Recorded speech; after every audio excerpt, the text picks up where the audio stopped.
उनसे अगर कुछ क्वेश्चन पूछने हैं कि कैसे तैयारी करी आपने, कुछ कर रहा है तो ठीक है। कहाँ आना है? 4 बजे अगर तो तुम मैसेज पहुँच सकते हो, मैसेज कहाँ पे शाम को नहीं पहुँच सकता कोई तो कोई यहाँ पहुँच जाए, उसको मैसेज ठीक है। चलो हमने काम कल तो पढ़ाई नहीं मैं ये तो हो गया ये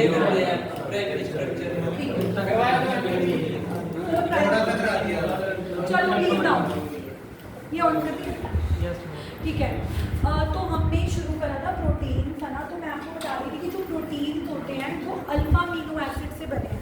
अल्फा अमीनो एसिड का स्ट्रक्चर मैंने तुम्हें बताया था कि जिसमें कार्बन एक अमाइनो जिनको नहीं पता, आप आगे जब आप ऑर्गेनिक्स पढ़ लो तो आपको ये फंक्शनल ग्रुप रटने नहीं पड़ेंगे कि अमाइनो क्या है। आपके ऊपर NH2 अमाइनो के ऊपर पूरा एक चैप्टर है ना।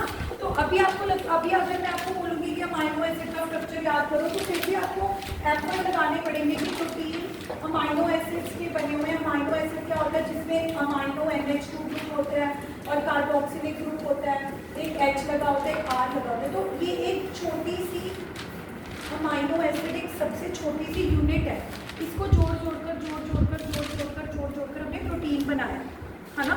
मतलब प्रोटीन इज अ पॉलीमर, मतलब एक अमाइनो एसिड को जोड़ के बने। तो हमने काफ़ी डिस्कशन करी कि अमाइनो एसिड्स क्या होते हैं, है ना, कितनी तरह के होते हैं, एसेंशियल एंड नॉन एसेंशियल। उसके बाद हमने एक कैटेगरी ये भी करी थी कि 3 तरह के अमाइनो एसिड होते हैं, न्यूट्रल, एसिडिक एंड बेसिक, है ना। अब आज हमने बात करनी है स्ट्रक्चर ऑफ प्रोटीन की। किसकी बात करनी है? अब प्रोटीन्स के अगर स्ट्रक्चर की बात करें, है ना, प्रोटीन इतना कॉम्प्लेक्स है ना कि हम उसके स्ट्रक्चर को एक लेवल पे स्टडी नहीं कर सकते। अगर जैसे कार्बोहाइड्रेट है, उसका स्ट्रक्चर आपने सीधा करा कि फिशर स्टीयर प्रोजेक्शन, क्योंकि उसमें कार्बन थे ही कितने, 6। आप 6 कार्बन को समझ सकते हो। प्रोटीन इतना बड़ा है कि साइंटिस्ट ने बोला कि आप प्रोटीन्स के स्ट्रक्चर को 4 लेवल्स पर स्टडी करते हो। कितने लेवल्स पर स्टडी करते हो?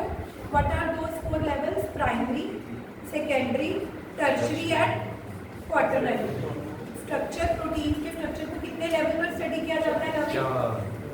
हाँ, बिल्कुल फोकस क्लास में रखोगे, कुछ मुश्किल नहीं लगेगा। फोन को भी छोड़ दो, रिटन को नोट्स छोड़ दो। When you are in the class, you are in the class. Please. So protein के स्ट्रक्चर को कितने लेवल पे स्टडी किया जाता है? 4 लेवल पे। First is primary, second is, third is. अब कल भी मैंने बताया था कि प्राइमरी स्ट्रक्चर हमें बताता है कि जब ये प्रोटीन बना तो ऑब्वियसली अमीनो एसिड्स को जोड़ के बना होगा। किसको जोड़ के बना होगा? अब हर प्रोटीन में वो किन अमीनो एसिड्स को जोड़कर बना हुआ है, ये सीक्वेंस बहुत यूनिक होता है। मतलब अगर आप हीमोग्लोबिन प्रोटीन की बात कर रहे हो तो वो किन अमीनो एसिड से जोड़कर बना, वो सीक्वेंस हीमोग्लोबिन का अपना एक यूनिक सीक्वेंस है। एंड यू नो यही सीक्वेंस ही डिसाइड करता है कि वो प्रोटीन की क्या बायोलॉजिकल एक्टिविटी होने वाली है। जैसे हीमोग्लोबिन की बायोलॉजिकल एक्टिविटी क्या होती है? जो हमारे ब्लड में हीमोग्लोबिन होता है उसकी एक्टिविटी क्या होती है? It carries oxygen, it carries from you know from your lungs to the other part of the body. तो हीमोग्लोबिन ही स्पेसिफिक फंक्शन इसी वजह से कर पा रहा है क्योंकि उसके अंदर अमीनो एसिड्स का वो पर्टिकुलर सीक्वेंस है। I think it's 546 amino acid. और यू नो व्हाट, अगर एक अमीनो एसिड भी बदल जाए किसी कारणवश तो हीमोग्लोबिन में loose its biological activity. Just imagine कि ये सीक्वेंस कितना इंपॉर्टेंट है। अब मैं कल को आपको डिफाइन डालूँ कि define the primary structure of protein, आपको लिखना पड़ेगा primary structure refers to the sequence in which amino acids are arranged. अब तुम लिख दो primary structure, it is the main structure, it is the important structure, फिर थोड़ा मार्क्स मिलेंगे। प्राइमरी स्ट्रक्चर में अगर उनको कीवर्ड सीक्वेंस नहीं मिला, अगर एग्जामिनर को सीक्वेंस कीवर्ड ही नहीं मिला तो चाहे आप कितना मर्जी कोई चीज़ कहने की कोशिश कर रहे हो, दे विल नॉट अंडरस्टैंड। तो अब आपको कुछ NCERT की जो वर्डिंग्स हैं वो आपको लर्न करनी पड़ेंगी। आप कैजुअल लैंग्वेज नहीं यूज़ कर सकते। ये कल के CBSE के रिजल्ट की एनालिसिस की बात बता रही हूँ क्योंकि मैंने भी बहुत रिसर्च करी है। इस पर भी मैं पूरा बनाने वाली हूँ कि अब हमने क्या क्या चेंजेस करने हैं। पढ़ तो हम रहे हैं बट हमने क्या क्या चेंजेस करने हैं कि हमारे मार्क्स किसी भी सिचुएशन में आए। तो कॉन्सेप्ट लर्निंग से इम्पॉर्टेंट ये भी है कि आप अपनी कैजुअल वर्डिंग का यूज करो। What is the primary structure बोलो? Sequence in which arranged in the protein. और हर प्रोटीन का ये सीक्वेंस क्या होता है? यूनिक होता है, स्पेसिफिक होता है। यानी कि जो सीक्वेंस हीमोग्लोबिन में होगा वो सीक्वेंस हीमोग्लोबिन में ही होगा, वो सीक्वेंस सेम किसी दूसरे अमीनो एसिड प्रोटीन में नहीं हो सकता। अगर आप इंसुलिन प्रोटीन ले रहे हो अपनी बॉडी में तो उसका अपना एक सीक्वेंस है and that is very different from haemoglobin. और आप ये एग्जांपल भी देख सकते हो कि हीमोग्लोबिन प्रोटीन के अंदर कुछ 546 अमीनो एसिड्स होते हैं और अगर किसी कारणवश एक अमीनो एसिड भी चेंज हो जाए then haemoglobin will lose its biological activity and a person may suffer from a disease called sickle cell anaemia. तो जब आप डॉक्टर्स के पास जाते हो तो वो जब आपका ब्लड सैंपल लेते हैं तो वो कौन सा स्ट्रक्चर कंपेयर करेंगे? प्राइमरी स्ट्रक्चर ही कंपेयर करेंगे। कौन सा स्ट्रक्चर कंपेयर करेंगे? और इसको विजुअलाइज ऐसे करो जैसे मोतियों की माला। प्राइमरी स्ट्रक्चर दिखने में कैसे लगती है? मोतियों की, बट उस मोती में है क्या? Amino acid. वो मोती किसको डिनोट कर रहे हैं? तो अमीनो एसिड जुड़ एक प्रोटीन बना रहे हैं। अब इसको प्रोटीन ही बोलते हैं। जब बहुत सारे ऐसे अमीनो एसिड्स जुड़ जाते हैं तो इसको पॉलीपेप्टाइड बोलते हैं। क्या बोलते हैं? जिन्होंने कल या परसों क्लास नहीं लगाई थी तो मैं एक्सप्लेन कर रही थी कि 2 अमीनो एसिड से बनता है डाइपेप्टाइड, 2 अमीनो एसिड से क्या बनता है? 3 से क्या बनता है? ट्राई, 4 से क्या बनता है? टेट्रा, 10 से क्या बनता है? डेका। पर जब जुड़ते अमीनो एसिड 10 से ज़्यादा हो जाए तो वो बन जाएगा पॉलीपेप्टाइड। क्या बन जाएगा? पर वो पॉलीपेप्टाइड प्रोटीन कब बनेगा? जब अमीनो एसिड किससे ज़्यादा हो जाएंगे? 100 से। 10 से ज़्यादा हो गए वो क्या बन गया? Polypeptide. But when this polypeptide will be called as protein when the number of amino acid will exceed 100। Okay, अब पॉलीपेप्टाइड बन तो गई, पॉलीपेप्टाइड चेन बन तो गई। अब ये जो पॉलीपेप्टाइड है ना ये ऐसे सीधी नहीं रहती कि अगर तुम कहोगे तुम अमीनो एसिड्स को, ठीक है तुमने अमीनो एसिड्स को जोड़ प्रोटीन बना लिया है ना, इसके सीक्वेंस ने हमें बता दिया कि ये कौन सा प्रोटीन है, ये कौन सी बायोलॉजिकल एक्टिविटी, बट इसका सेकेंडरी स्ट्रक्चर हमें बताएगा कि ये जो पॉलीपेप्टाइड चेन है, ये जो मोतियों की माला बनी है, ये किस फॉर्म में एग्जिस्ट करेगी? क्या ये सीधी एग्जिस्ट करेगी? नहीं। तो सेकेंडरी स्ट्रक्चर में बताता है it refers to the arrangement of polypeptide chain. मतलब ये जो तुमने मोतियों की माला, जिसको हम कौन सी चेन बोल रहे हैं? पॉलीपेप्टाइड चेन, ये किस फॉर्म में एग्जिस्ट करने वाली है? तो हमें ऐसे लग सकता है कि ये सीधा ही एग्जिस्ट करती होगी, बट ऐसा नहीं है। जब साइंटिस्ट ने देखा तो साइंटिस्ट ने देखा कि 2 तरह के प्रोटीन्स होते हैं। एक प्रोटीन ऐसा होता है जिसमें पॉलीपेप्टाइड चेन कॉइल लाइक होती है। कैसे होती है? पॉलीपेप्टाइड चेन कैसी होती है? ये बनी हुई है, स्फेरिकल या कॉइल लाइक होती है। कैसी होती है? अब यहाँ पे ये क्वेश्चन बहुत पूछता है कि this helical pattern is found to be right handed, left handed नहीं, राइट हैंडेड में, मतलब राइट हैंड की फॉर्म में वो किसकी फॉर्म में मतलब एग्जिस्ट कर रही है? कॉइल की फॉर्म में, या you can say it is existing in the form of spring like. इसका स्ट्रक्चर कैसा है? Spring like. अब यहाँ पे बहुत हमारे दिमाग में क्वेश्चन आता है कि भाई स्प्रिंग खुल क्यों नहीं जाता, मतलब या फिर ये पॉलीपेप्टाइड चेन, हाँ एग्जैक्टली, वेरी गुड यशप्रीत, इसमें एग्जिस्ट कर रही है हाइड्रोजन बॉन्डिंग। अब आप कहोगे कि मैम पॉलीपेप्टाइड्स में तो पेप्टाइड लिंकेज होती है, मतलब जब आप एक अमाइनो एसिड को दूसरे अमाइनो एसिड के साथ जोड़ लेते, एक अमाइनो एसिड को दूसरे अमाइनो एसिड के साथ जोड़ लेते तो क्या हो रहा था? बीच में कौन सी लिंकेज आ रही थी? Peptide linkage. कौन सी लिंकेज आ रही थी? अब मेरी बात सुन, एक अमीनो एसिड दूसरे अमीनो से जुड़ा, उसमें तो पेप्टाइड लिंकेज है, बट होता क्या है? एवरीबॉडी लुक हियर कि ये जो हमारे पास फर्स्ट टर्न में कोई कार्बोनिल ग्रुप आ रहा होगा, कौन सा ग्रुप आ रहा होगा? Carbonyl group. और दूसरे टर्न में कहीं NH ग्रुप आ रहा होगा, तो उस O और H के बीच में कौन सी बॉन्डिंग बनने लग जाती है? हाइड्रोजन। क्या एनीवन टेल मी कि ये जो हाइड्रोजन बॉन्डिंग बन रही है एक अमीनो एसिड के चौथे अमीनो एसिड, मतलब ये भी आपको पता होना चाहिए कि जो पहला अमीनो एसिड है वो कौन से अमीनो एसिड के साथ हाइड्रोजन बॉन्डिंग बनाता है? प्रोबेबली 4। और एक अमीनो एसिड पहले टर्न में होगा तो दूसरा अमीनो एसिड किस में होगा? और पहले टर्न और दूसरे टर्न में अप्रॉक्सीमेटली 3.6 अमीनो एसिड एग्जिस्ट करते हैं। पूरे 4 भी नहीं आते, 3.6। अब मुझे कौन बताएगा कि ये जो हेलिक्स है, ये जो कॉइल है, ये जो स्प्रिंग लाइक स्ट्रक्चर है, खुल क्यों नहीं रहा? क्योंकि यशप्रीत ने कहा क्योंकि इसके बीच में किसी तरह की बॉन्डिंग बन रही है। क्या बन रही है? What is this bonding? Who will tell me कि which hydrogen bonding it would be? Would it be intra or would it be inter? ये हाइड्रोजन बॉन्डिंग आपको क्या लग रही है? क्योंकि मैं आपको बिल्कुल पर्टिकुलर चीजें बताने वाली हूँ। ये हाइड्रोजन बॉन्डिंग इंटर होगी या intra? Intra, because it is with in the same polypeptide. It is with in the, जैसे अगर तुम्हारे स्कूल में कंपटीशन हो रहा है ना, जैसे मैंने तुम्हें पूछा था तुम्हारा टूर्नामेंट कैसे हो रहा है, विद इन द स्कूल, तो वो इंट्रा है। लेकिन अगर तुम्हारे स्कूल का टूर्नामेंट पटेल के साथ हो रहा होता या किसी पटियाला के स्कूल के साथ हो रहा होता, फिर वो इंटर होता। फिर क्या होता? when it is within the same, when it is within the same entity, when it is in the same organization, we call it as intra, we call it as। तो तुमने क्या देखा कि अल्फा हेलिकल स्ट्रक्चर खुलता क्यों नहीं है? क्योंकि कहीं ना कहीं इसके पहले टर्न और दूसरे टर्न के बीच में क्या बनने लगती है? हाइड्रोजन। और कैसी हाइड्रोजन बॉन्डिंग बनने लगती है? इंटर के इंट्रा, इंट्रा हाइड्रोजन बॉन्डिंग। अब देखो फर्क है, हम मान लो एग्जाम में अल्फा हेलिकल स्ट्रक्चर आता है, एक बच्चा ऐसे गोल गोल गोल गोल गोल गोल बना के आ गया, लेबल भी नहीं किया। क्योंकि फर्स्ट टेस्ट में यही हुआ था, जो मैंने आपका पार्ट 1 वाला टेस्ट लिया था, ideal and non ideal solution वाला, उसमें बच्चों ने कैसे अटेम्पटेशन कर रखी थी, ग्राफ बना रखे थे राउल्स लॉ के, पॉजिटिव डेविएशन नेगेटिव डेविएशन में, पॉजिटिव में ऊपर ग्राफ बनते हैं, लेबल ही नहीं करा। अब आपको लगता है कि अगर आप सीबीएसई में ये वाला डायग्राम बनाकर आए, आप मुझे घर आके बोलो मैम मेरा पेपर बहुत अच्छा हुआ, मैं राउट लो के डायग्राम भी बना के आया हूँ, नंबर आपके 70 में रह गया, आपने लेबल ही नहीं करा। अब आपको तो लगेगा कि मैम सिर्फ लेबल नहीं करा, but the whole diagram will be considered as wrong, क्योंकि जब आपने बताया ही नहीं कि ग्राफ है किस या किसके बीच में, उस ग्राफ का कोई मीनिंग नहीं रह जाता।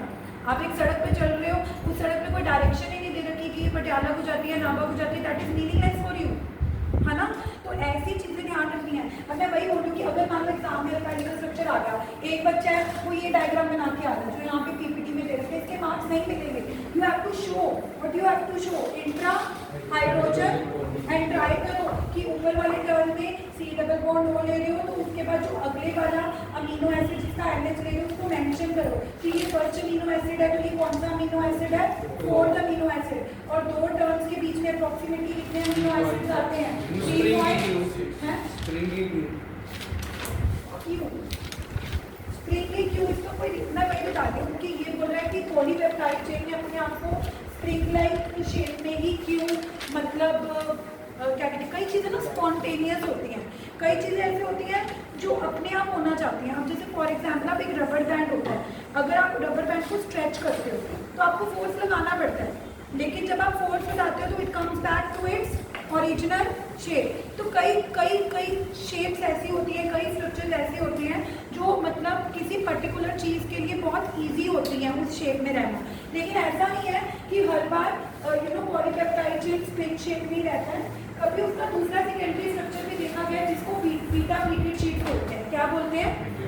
बीटा प्लीटेड शीट्स में क्या होता है? बीटा प्लीटेड शीट्स में ये जो पॉलीपेप्टाइड चेन है ये अपने आप को स्ट्रेच कर लेती है, ये अपने आप को क्या कर लेती है? स्ट्रेच, जितना मैक्सिमम स्ट्रेच कर सकती है। बीटा प्लीटेड शीट्स कैसे बनती हैं, मतलब अगर मैं इसको विजुअलाइज करवाऊँ, विजुअलाइज करना चाहते हो, जैसे ये पेपर है ना, ये पेपर है, तो इसमें बीटा प्लीटेड शीट्स ना ऐसे ऐसे करके ऐसे ऐसी शीट, कॉइल में वो स्प्रिंग लाइक बन रही थी, इसमें प्लेट्स की फॉर्म में एग्जिस्ट करती है। किसकी फॉर्म में एग्जिस्ट करती हैं? तभी इनका नाम क्या है? बीटा प्लीटेड शीट्स, ठीक है। बट ये बीटा प्लीटेड शीट्स बनती कैसे हैं? Which resembles the pleats of a drapery, sari की प्लीट्स होती हैं, या जैसे मैंने ये पेपर की प्लीट्स बना के दिखाई है, ये बनती कैसे है? इसको ध्यान से देखना। Beta pleated sheets, beta pleated sheets कैसे बन सकती हैं? बीटा प्लीटेड शीट्स में क्या होता है कि एक पॉलीपेप्टाइड चेन अपने आप को मैक्सिमम जितना स्ट्रेच कर सकती है स्ट्रेच कर लेती है। अब देखो स्ट्रेच कैसे करना है, सारे देखो, we are starting from C, double bond हो किससे जुड़ा हुआ है? कार्बन से। कार्बन किससे जुड़ा हुआ है? कार्बन किससे जुड़ा हुआ है? एक साइड R से और एक साइड NH से। फिर ये कार्बन किससे जुड़ा हुआ है? एक side C double bond O से, एक साइड R से, फिर फिर ये carbon C double bond O, carbon R, NH NH C double bond O, C double bond O, carbon R H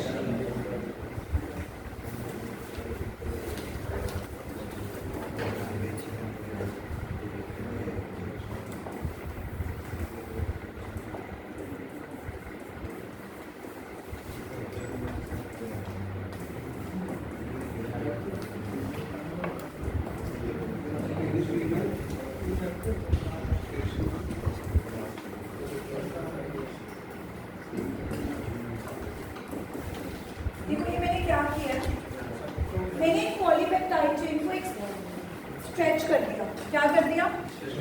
stretch कैसे करा है मैंने? I have chartered with C double bond O। अब आपको पता है कि अमाइनो एसिड में C डबल बॉन्ड O किससे जुड़ा होता है? कार्बन से, और वही कार्बन दूसरी साइड किससे जुड़ा होता है? NH से। फिर पेप्टाइड लिंकेज आती है, पेप्टाइड लिंकेज मतलब NH किसके साथ जुड़ा होगा? C double bond. फिर ये C दूसरे कार्बन से जुड़ा होगा, वो कार्बन एक H से जुड़ा होगा, एक R से जुड़ा होगा, फिर किससे जुड़ा होगा? NH से। ऐसे ये पॉलीपेप्टाइड चेन एग्जिस्ट करेगी। अब तुमने क्या करना है, इसमें एक और पॉलीपेप्टाइड चेन बनानी है। क्या बनानी है?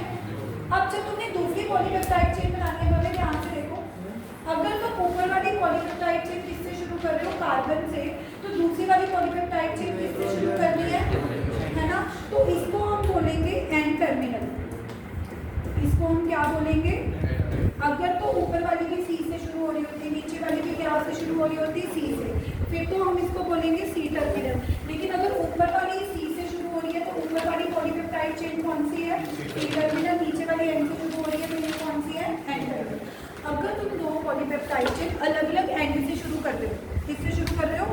तो ये बीटा प्लीटेड का एंटी पैरेलल स्ट्रक्चर है। ये बीटा प्लीटेड का कौन सा स्ट्रक्चर है? अब जब आप दो पॉलीपेप्टाइड चेन्स को शो कर रहे हो तो आप ऐसे भी तो बना सकते थे कि मैम ऊपर वाला अगर हम C से बना रहे हैं, ऊपर वाला अगर हम C से बना रहे हैं तो दूसरे वाला भी हम कहाँ से शुरू करें? पॉसिबिलिटी तो दोनों की है कि मैं C से भी तो शुरू कर सकती हूँ।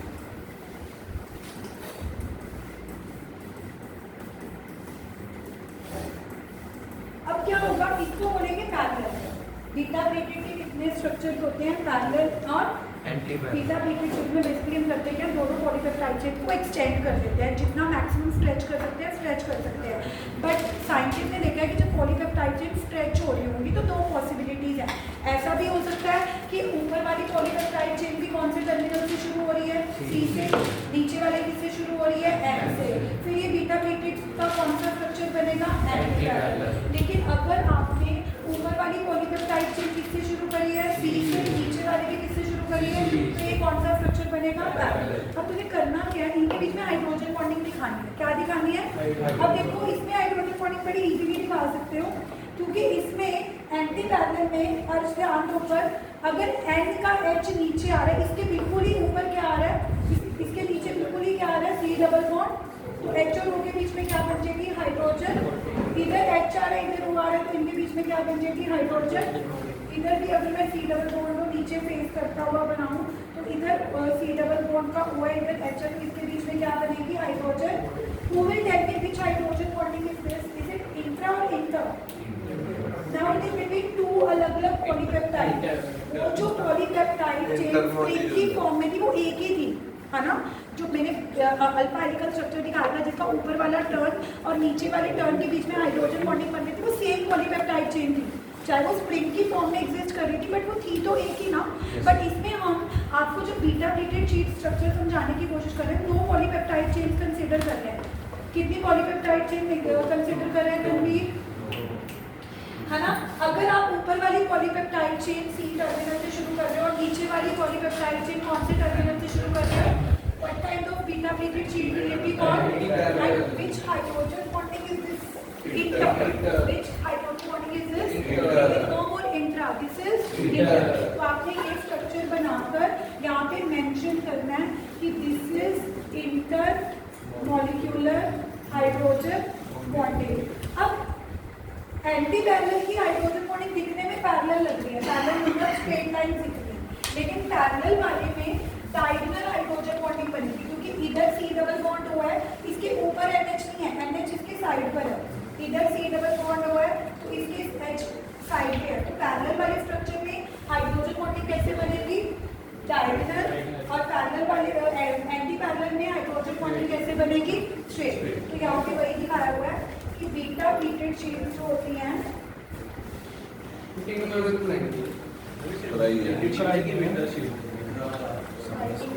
एग्जैक्टली एनसीईआरटी में है ही नहीं पैरेलल और एंटी पैरेलल। ये मैं कराती ही हूँ कुछ भारत स्कूल में कराती हूँ, वैसे बीटा बोर्ड में आज तक नहीं, बट मैं इसीलिए कराती हूँ पैरेलल और एंटी पैरेलल स्ट्रक्चर बोर्ड का एनसीईआरटी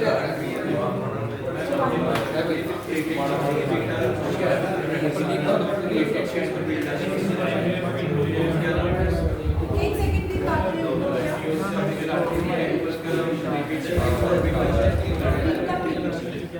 वो अल्फा हेलिकल है, ये बीटा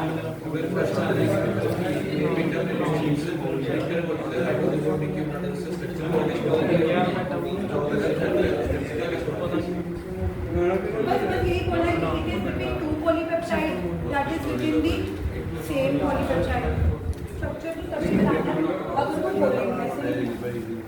हाँ जी, थर्ड हमारे पास कौन सा स्ट्रक्चर आता है? थर्ड हमारे पास कौन सा स्ट्रक्चर आता है? प्लीज बातें नहीं करनी। थर्ड हमारे पास कौन सा स्ट्रक्चर आ रहा है? टर्शियरी। टर्शियरी हमें बताता है it represent the overall folding of the polypeptide chain. Overall folding मतलब जैसे हमारा ये स्प्रिंग है ना, ये स्प्रिंग है। कई बार क्या होगा कि स्प्रिंग ऐसे जाते जाते जाते मुड़कर ऊपर आ गया है ना, तो वो आपस में स्प्रिंग की ओवरऑल फोल्डिंग कैसी हो रही है कि वो सिर्फ स्प्रिंग है तो वो स्प्रिंग की फॉर्म में नहीं रहेगा। हो सकता है कि स्प्रिंग ऐसे चल रहा है करते करते फिर वो मुड़ के ऊपर आ जाए, फिर वो ऐसे हो जाए, तो उसकी ओवरऑल फोल्डिंग कैसी हो रही है? मतलब क्या वो सिर्फ लीनियर फॉर्म में रह रहा है कि फिर वो मुड़ भी रहा है या फिर उसके ऊपर ओवरलैप कर रहा है?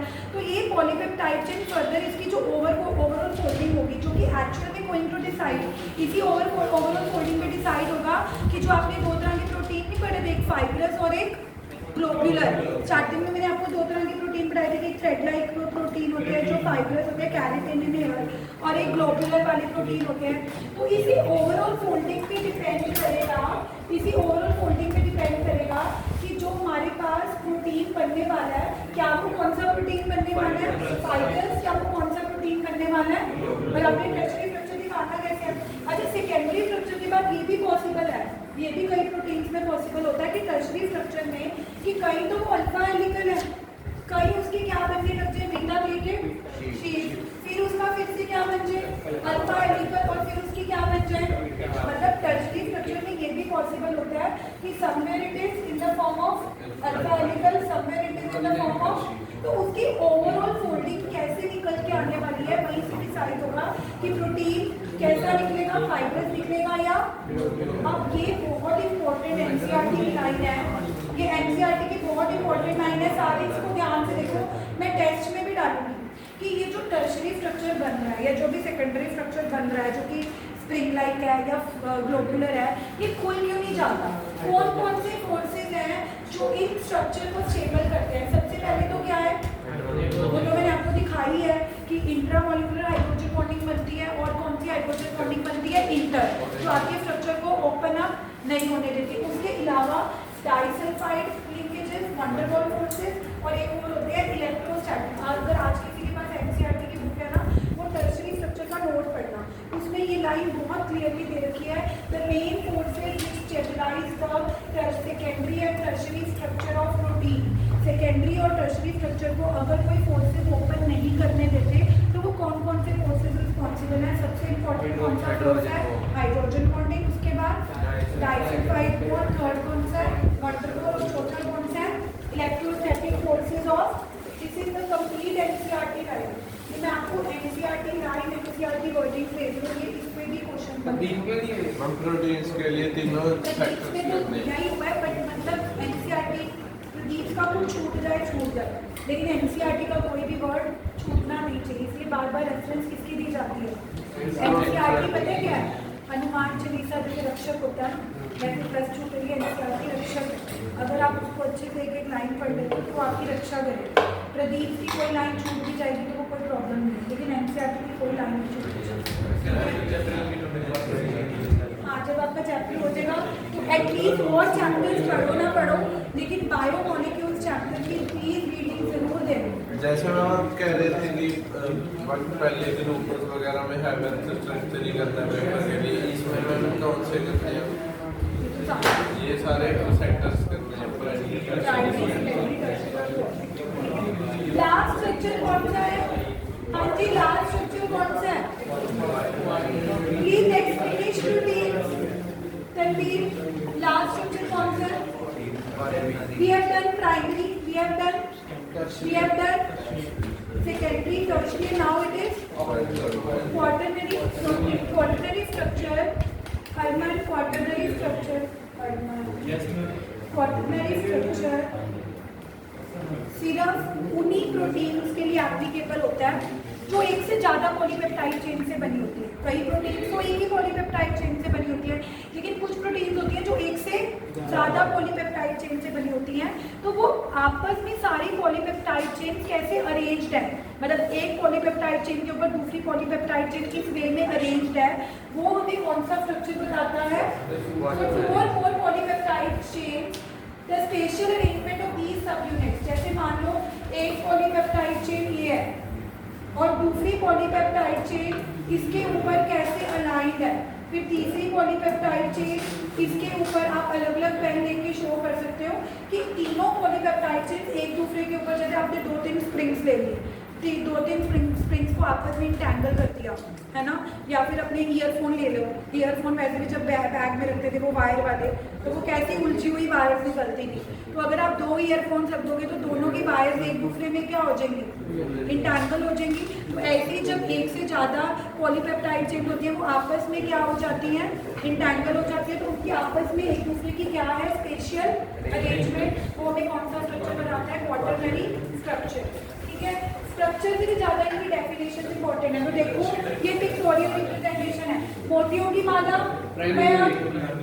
मोतियों की माला is giving us primary structure की डेफिनेशन क्या होगी? It is the sequence in which amino acids are arranged, है ना, and this sequence is specific in all the protein. हर प्रोटीन में ये सीक्वेंस स्पेसिफिक होता है, मतलब यूनिक होता है। ऐसा नहीं होता कि एक सीक्वेंस जो एक प्रोटीन में है वो सेम सीक्वेंस किसी दूसरे प्रोटीन में रेप्लिकेट हो जाए। दूसरा क्या था? सेकेंडरी स्ट्रक्चर का हाउ मेनी टाइप्स? वाला क्या होता है? Alpha helical. और जो सारी और ट्रेटी की तरह प्लेट्स बनती है that is alpha helical structure. कब बनता है? जब आपकी पॉलीपेप्टाइड चेन कॉइल की शेप में एग्जिस्ट करती है ना, right hand screw, in right hand screw. और इसकी जो कॉइल है वो खुलती क्यों नहीं है? कौन सी hydrogen within the same polypeptide. वो विल टेल मी कि हाइड्रोजन बॉन्डिंग कितने कौन से अमीनो एसिड के बीच में बनती है? तो सेकंड होगी तो किसके साथ बनेगी? फिफ्थ। थर्ड अमीनो एसिड होगा तो किससे? तो मतलब मिनिमम 2 अमीनो एसिड के बीच में 2 अमीनो एसिड और आएंगे, है ना। और बीटा शीट्स कब बनती है? जब पॉलीपेप्टाइड चेन स्ट्रेच कर जाती है। 3.6 क्या है? वो तो ये है कि 2 टर्न्स के बीच में कितने अमीनो एसिड्स आते हैं? पूरे 4 भी नहीं आ पाते। 2 टर्न्स के बीच में पूरे 4 अमीनो एसिड भी नहीं आ पाते। कितने अमीनो एसिड्स आ पाते हैं? 3.6। और दूसरा स्ट्रक्चर कौन सा था? Beta sheets. बीटा शीट्स तब बनती थी जब पॉलीपेप्टाइड चेन अपने आप को क्या कर देती है? स्ट्रेच 2 तरीके से करती है। अगर पहली का सी टर्मिनल है लेकिन दूसरी पॉलीपेप्टाइड का एन टर्मिनल है तो एंटी पैरेलल स्ट्रक्चर बनेगा। कौन सा स्ट्रक्चर बनेगा? लेकिन अगर ऊपर वाले का भी सी टर्मिनल है नीचे वाले का भी, तो कौन सा स्ट्रक्चर बनेगा? पैरेलल। ठीक है। थर्ड क्या था? टर्शरी हमें ओवरऑल फोल्डिंग देती है पॉलीपेप्टाइड चेन की। क्या देती है? ओवरऑल। कि स्प्रिंग ऐसे आ रहा था फिर वो आपस में मुड़ गया और फिर वो यहाँ से ये हो गया।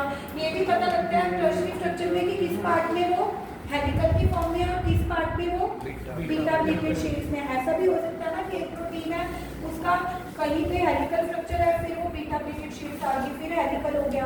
तो tertiary structure which is the overall folding, यहीं से डिसाइड होता है कि प्रोटीन फाइब्रस प्रोटीन निकलने वाला है या ग्लोबुलर। और कौन से फोर्सेज हैं जो सेकेंडरी और टर्शरी स्ट्रक्चर को खुलने नहीं देते? Name the 4 forces. Hydrogen bonding, इंट्राइड दोनों, डाइसल्फाइड बॉन्ड, मर्डर बॉन्ड एंड इलेक्ट्रोस्टैटिक प्लीज आज की क्लास में एंड में जाते हुए जो जो जो बहुत कीवर्ड्स वाली चीजें बताती हूँ ना, उनको बिल्कुल अपने टिप्स में रखोगे तो कोई दिक्कत नहीं आएगी. Can we just speak in chorus once again the 4 forces?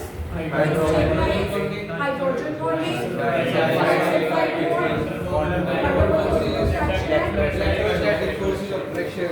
Last is quaternary. Quaternary में अलग अलग कलर से इसीलिए दिखाया हुआ है कि बहुत सारी पॉलीपेप्टाइड चेन है, कोई रेड कलर की है, कोई येलो कलर की है, कोई ग्रीन कलर की है. वो आपस में कैसे इंटैंगल्ड है, आपस में 3D में वो कैसे स्पेशली अरेंज्ड है, that gives us the quaternary structure. Now next is very very important. अगर ये हो गया है टाइम. अगर आप 2 मिनट लगा के कर लोगे, हमारा प्रोटीन 90% खत्म हो जाएगा. तो डीनेचुरेशन ऑफ प्रोटीन भी एक ऐसा टॉपिक है जो टीचर क्वेश्चन देता है. नाम ही पता चल रहा है, डीनेचुरेशन. डीनेचुरेशन का मतलब कि किसी की नेचर बदल जाना, है ना. नेचर, डीनेचर, है ना. अब कहते हैं कि जो प्रोटीन होता है ना, वैसे वो अपनी नेटिव फॉर्म में मतलब जो उसकी ओरिजिनल फॉर्म होती है उसमें तो वो अपनी बायोलॉजिकल एक्टिविटी सही परफॉर्म करता है. लेकिन अगर किसी प्रोटीन को पीएच के चेंज, उसका पीएच बदल दो, क्या बदल दो, या टेम्परेचर बदल दो, तो क्या होता है कि प्रोटीन अपनी बायोलॉजिकल एक्टिविटी क्यों होता है, उसका कारण सुनो. क्या उसका प्राइमरी स्ट्रक्चर बदल जाएगा? नहीं. कभी भी टेम्परेचर या पीएच चेंज करने से आप सीक्वेंस नहीं बदल सकते प्रोटीन का. टेम्परेचर बदलने से कॉइल खुल सकती है.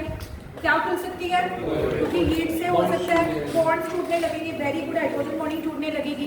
तो हमेशा याद रखना कि प्रोटीन के डीनेचुरेशन वाले प्रोसेस में जिसमें प्रोटीन अपनी बायोलॉजिकल एक्टिविटी खोने लगता है due to the change in pH and temperature, only secondary structure is disturb and tertiary structure is disturb. ये क्वेश्चन आता है during denaturation of protein which structure remains intact, मतलब कौन सा स्ट्रक्चर सेम रहता है प्राइमरी. क्योंकि लॉजिकली सोचो, आप किसी प्रोटीन को पीएच का चेंज दे रहे हो, टेम्परेचर का चेंज दे रहे हो, तो टेम्परेचर और पीएच सिर्फ ऐसे फैक्टर्स हैं जो कॉइल को खोल सकते हैं या कॉइल को इंटैंगल कर सकते हैं, अनकॉइल कर सकते हैं. लेकिन अमीनो एसिड्स की अदला बदली नहीं कर सकते, क्योंकि अमीनो एसिड्स का अदला बदली होना तो बहुत ऐसा प्रोसेस है जैसे जब कोई न्यूक्लियर रेडिएशन आती हैं, डीएनए चेंज होना, प्रोटीन्स का सीक्वेंस चेंज होना, ये चीज़ें कोई नॉर्मल चीज़ें नहीं है ना. बॉडी की मूवमेंट से ही टूटेगी वो. क्या हमारे अंदर का प्रोटीन हमारी मूवमेंट से चेंज हो जाएगा? टूटेगा नहीं वो. प्रोटीन्स कितने मैक्रोमोलिक्यूल्स हैं हमारी बॉडी में, हमें इतने छोटे छोटे प्रोटीन्स होते हैं, इतने छोटे छोटे बायोमोलिक्यूल होते हैं. हमारे हिलने जुलने से हमारी बॉडी के प्रोटीन्स के स्ट्रक्चर बदलने लग जाते हैं. अगर कोई certain तो उससे हम हर 2 दिन frequency बाद बीमार हो रहे होते हैं ना.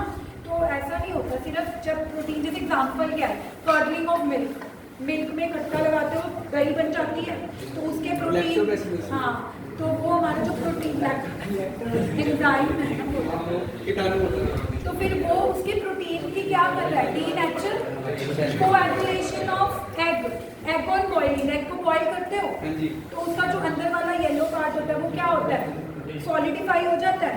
मतलब वैसे अगर आप नॉर्मली एग को ओपन करोगे तो उसका यॉक लिक्विड फॉर्म में होता है, लेकिन जब आप बॉयल करते हो तो उसका अंदर वाला येलो क्या होता है, सॉलिड फॉर्म में आ जाता है ना. हाँ, तो वो भी एक एग्जांपल है डीनेचुरेशन ऑफ प्रोटीन. उसका प्रोटीन चेंज हो रहा है. तो व्हाट इज प्रोटीन? सुनो, डीनेचुरेशन ऑफ प्रोटीन की डेफिनेशन क्या है कि वैसे प्रोटीन जब अपने नॉर्मल लिविंग सिस्टम में होता है तो उसको नेटिव प्रोटीन बोलते हैं. कौन सा प्रोटीन बोलते हैं? Native protein. This protein is bring about a change in physical as well as biological properties. बेकार डेफिनेशन है, सिंपल तुमने लिखना है. When a protein in its native form is subjected to a change in pH and temperature, जब भी कोई protein जो अपनी नेटिव फॉर्म में होता है, ओरिजिनल फॉर्म में होता है, लेकिन आप उसको किस में सब्जेक्ट करते हो, to the change in pH, या किस में सब्जेक्ट करते हो, to the change in temperature, it loses its biological activity and this process is known as denaturation of. But during denaturation, paragraph change करके लिखना कि during denaturation it is only the secondary structure and the which is disturbed. क्योंकि खुद सोचो ना, temperature change होगा तो coil खुलने लगेगी, है ना, उसकी ओवरऑल फोल्डिंग भी डिस्टर्ब होने लगेगी. बट इस प्रोसेस के दौरान सीक्वेंस नहीं बदल सकता, तो primary structure never is getting disturbed. So during degeneration which structure remains intact. Intact मतलब कौन सा स्ट्रक्चर as it is रहता है, that is primary. ऑर्डिनरी तो एथलीट की देख लो जिनको पता नहीं लग रहा कि मैम प्रोटीन में क्या चीज आएगा। एक मिनट, ओरिजिनल प्रोटीन ऐसा ना अब चेंज होके उसकी वो खुल गया, उसके कॉइल्स क्या कर गए, खुल गए। तो जब खुल गए कॉइल्स तो वो कौन सा नेचुरल, जब वो ओरिजिनल फॉर्म में था वो कौन सा था,